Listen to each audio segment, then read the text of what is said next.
Hey, my name is Dave Sherwin and I'm here with Coach Keena. And Coach Keena has a lot of claims to fame, but let me tell you just a few of them. Been a certified coach for 20 years.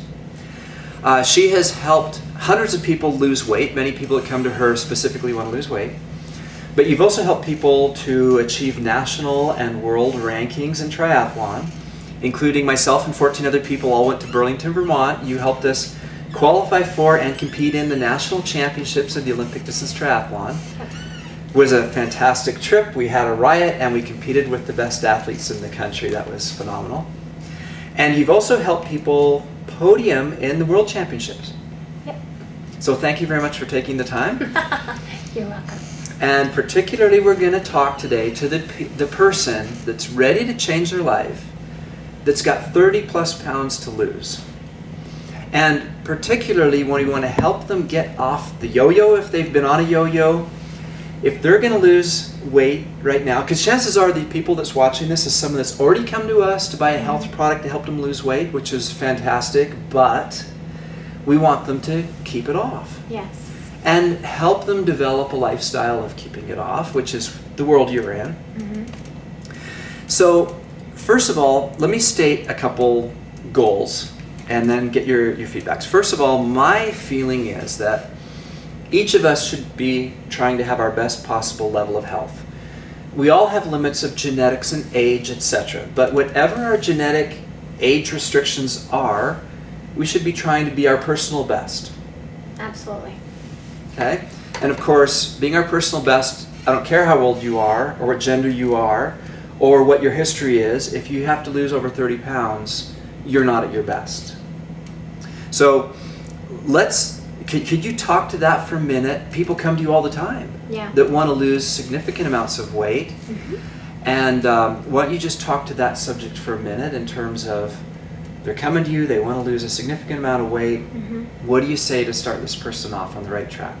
All right. Well, if someone's coming to me needing to lose a lot of weight, we need to look at their lifestyle habits to determine what's made them the cause of the weight gain. Because those are patterns. Those are habits that people don't put 30 pounds on overnight or 50 pounds on overnight. So this is something that they've become habituated in this lifestyle pattern.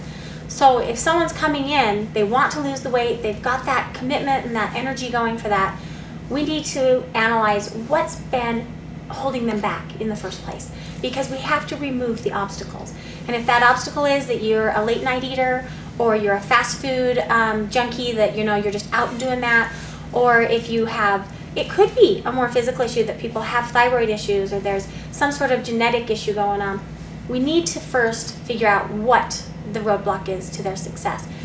Do our effort and work to remove the roadblock, and then we can get into the basics of the weight loss, which is basically changing the nutrition and changing the lifestyle in terms of movement, and you can use the word exercise if you want, but basically using our bodies, moving our bodies so that they're building muscle, they're losing fat, and utilizing fuel that you're putting into your body for energy, because then it changes the whole game.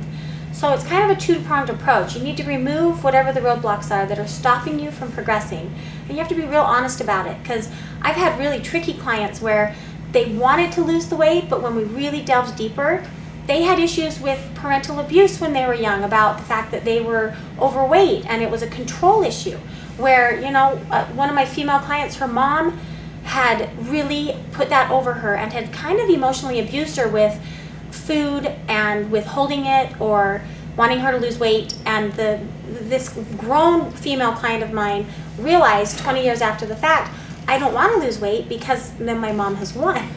Like, it's really tricky. Wow. So you have to be willing to kind of delve in there, figure out what the hurdles are that you have to overcome, make the commitment to do that, no matter how painful it is, because in the long run, it's worth it. And then we can get into eating healthier foods, moving your body, and finding ways that you love to exercise and get healthy with that part of your life. So Fantastic. That's a good start.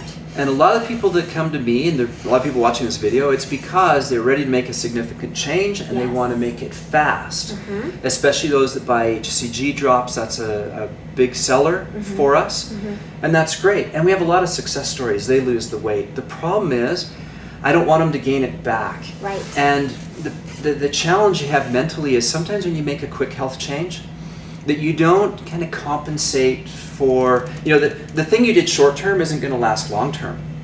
And so you have to make compensating and other changes to really make sure that it holds, okay? Now, one of the things I like about quick weight loss methods is, and I've heard people tell me this time and time again, for example, I got a good friend. He's an ex-football player, a pro football player. I just talked to him last week. He's hovering at about 315 pounds. He should be about 240. He's a big guy. And he wants to lose, so that's a significant amount of weight. It is, yeah. And he tells me, he says, Dave, the reason I'm doing the HCG is because I want to stay fit. I've always been fit. I've always exercised. Problem is, when I get on the treadmill with this extra weight, I just can feel it beating me up. What I want to do is drop a lot of it quickly as a shortcut, or what I call a health hack. I'll explain that more in a minute. So he goes, I want to drop it quickly, so I want to buy your drops, drop it quickly, and that makes it easier for me to exercise. So that's the type of mentality that I like. Right. Some people just want to drop it quickly because they got a wedding coming up. They got a reunion coming up. They don't want to be embarrassed in front of all their old college or high school peeps. And then all of a sudden, the event is over, and they haven't made the adjustment to a fitness lifestyle. Now, some people, though, are more serious than that. They're willing to commit. They're really wanting to make a permanent change. A lot of them do it with the gym. They just start exercising.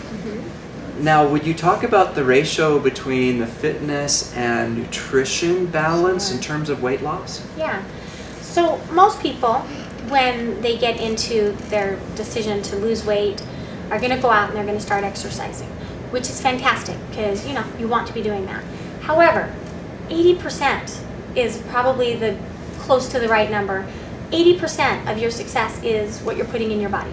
So your nutrition is going to be a huge component of your weight loss. And if you've never heard the saying, you can't out-exercise bad nutrition, it's very true. You can't. You can be working out, and I've had people, everything from just wanting to lose weight to look good in a dress to people wanting to complete an Ironman. If their nutrition is off, they won't reach that success. I've had people literally put weight on training for marathons and Ironmans because they thought they could just eat whatever they wanted. And some people can get away with it, but most people can't. So if you're not watching what you're eating, you're kind of running yourself into the ground with the exercise. It's not that it's not going to be beneficial in some ways, but you're not going to get nearly the results you want. So if you're going to the gym and then you're coming home and on the way home stopping at McDonald's and or eating a donut for breakfast or whatever your thing is, if you're doing that on a consistent basis, you're really doing yourself a disservice. So that nutrition is huge. It's interesting you say that. When you started coaching me last year, it was about this time last year when I signed up for your program with the goal of national championships. Yep. I weighed 186. And I knew from experience that I need to be about 172 to be at my right race weight for my height. So I needed to lose 14 pounds. And I did pretty quickly, which was great. And I bumped into a friend, hadn't seen me in a little while, and he could tell the difference. And his first thing is, he said, "Oh, Dave, you look great. You look like you've really toned up," or something like that. And I was like, "Oh, thanks a lot." And he goes, "What are you doing?" I said, "Well, I'm trying to qualify and compete in the national championships in Olympic distance triathlon. I've joined a team, and we're all doing this." And he goes, "Oh, that's so cool. I bet you can eat whatever you want now, huh?" That was his perception. That was the mentality of, oh, if you really work out hard, your reward is you can eat like a pig. Yeah, can eat whatever you want. So again, it's back to what I hear you saying. It's a mentality too. People don't think correctly. Don't think in terms of lifestyle. They think that if they work out hard, they can have that meal at McDonald's.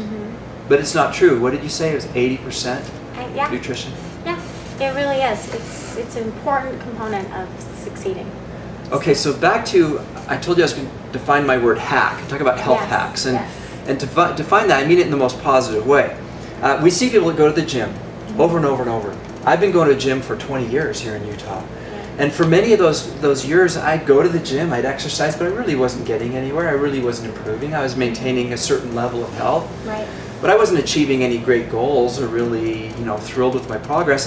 And I've recently discovered, back to the back to the issue of we all ought to be in our own best level of health. Mm-hmm. I've started to take it more seriously to be my own health project.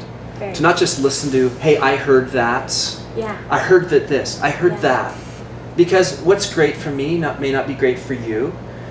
What's great for me may not be great for a person that's older or younger or has limitations or allergies, who knows what. Mm-hmm. We all have to find out what works for us. Right. And at the same time, we ought to find those things that work best for us. Because in the same hour at a gym, one person can work on those best exercises that will really make an impact on their body, while another person is really just treading water and Yeah. wasting time. Yeah. And so I want to talk to you about both fitness hacks. In other words, if you're going to spend time exercising, why not spend it on the best exercises? So why don't we start with that actually? The person that's going to introduce fitness as a lifestyle and exercise, what do you think are those best things that they could start? That person that's wanting to lose the weight and keep it off, what are those things that would be most effective?